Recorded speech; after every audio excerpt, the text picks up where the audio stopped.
Cítite niekedy ten obrovský tlak okolia na to, aby ste boli úspešní, dôležití alebo aspoň hlasní? V dnešnom svete sa zdá, že kto nekričí, toho nepočuť.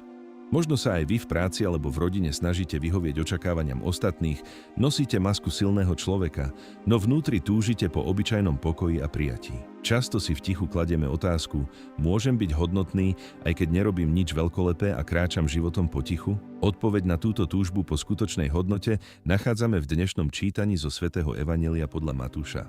Keď sa priblížili k Jeruzalému a prišli do Betfage pri Olivovej hore, Ježiš poslal 2 učeníkov a povedal im: Choďte do dediny, čo je pred vami, a hneď nájdete priviazanú oslicu a s ňou osliadko. Odviažte ich a priveďte ku mne. A keby vám niekto niečo hovoril, povedzte: Pán ich potrebuje. A hneď ich prepustí. Toto sa stalo, aby sa splnilo, čo predpovedal prorok. Povedzte dcére Sionskej: Hľa, tvoj kráľ prichádza k tebe, tichý, sediaci na oslici, na osliadku, mláďati ťažného zvieraťa. Učeníci šli a urobili, ako im Ježiš rozkázal. Priviedli oslicu a osliadko, pokládli na ne svoje plášte a on si na ne sadol. Veľké zástupy prestierali na cestu svoje plášte, iní odtínali zo stromov ratolesti a stlali ich na cestu. A zástupy, čo išli pred ním, i tie, čo šli za ním, volali: Hosana synovi Dávidovmu, požehnaný, ktorý prichádza v mene Pánovom, hosana na výsostiach. Keď vošiel do Jeruzalema, rozvírilo sa celé mesto. Vypytovali sa: Kto je to? A zástupy hovorili: To je ten prorok Ježiš z Galilejského Nazareta. Možno si hovoríte, čo znamenajú tie palmové ratolesti a oslík pre nás, keď v pondelok ráno vstaneme do reality všedného dňa. Ako sa tento biblický príbeh o kvetnej nedeli odohráva v našich dnešných obývačkách? Všimnite si ten obrovský kontrast. Jeruzalém očakával víťaza na bielom koni, hrdinu, ktorý všetko vyrieši silou. Ježiš však prichádza na osliadku. Je to obraz tichosti, ktorá nepotrebuje dominovať.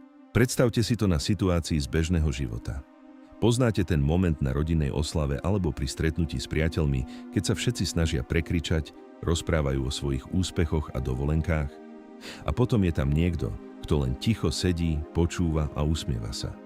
Nie preto, že by nemal čo povedať, ale preto, že jeho hodnota nie je postavená na tom, koľko pozornosti si ukradne pre seba. Práve k takémuto človeku si nakoniec ľudia sadnú, keď ich niečo skutočne bolí. Ježišov príchod nám hovorí: skutočná sila sa nerovná hluku.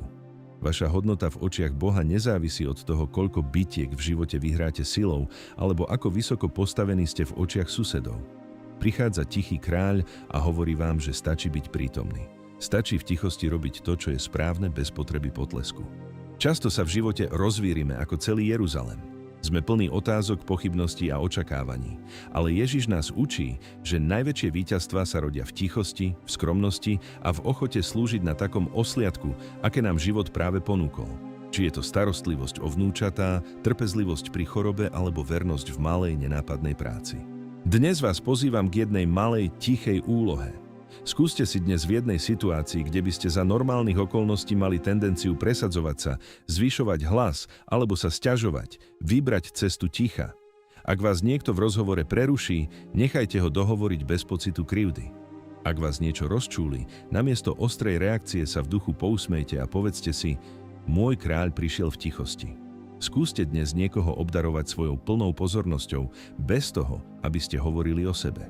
Ďakujem, že ste dnes venovali tento čas Bohu. Budem vďačný, ak sa dolu v komentároch podelíte o svoju myšlienku, svedectvo alebo modlitebný úmysel. Spoločne môžeme na seba myslieť.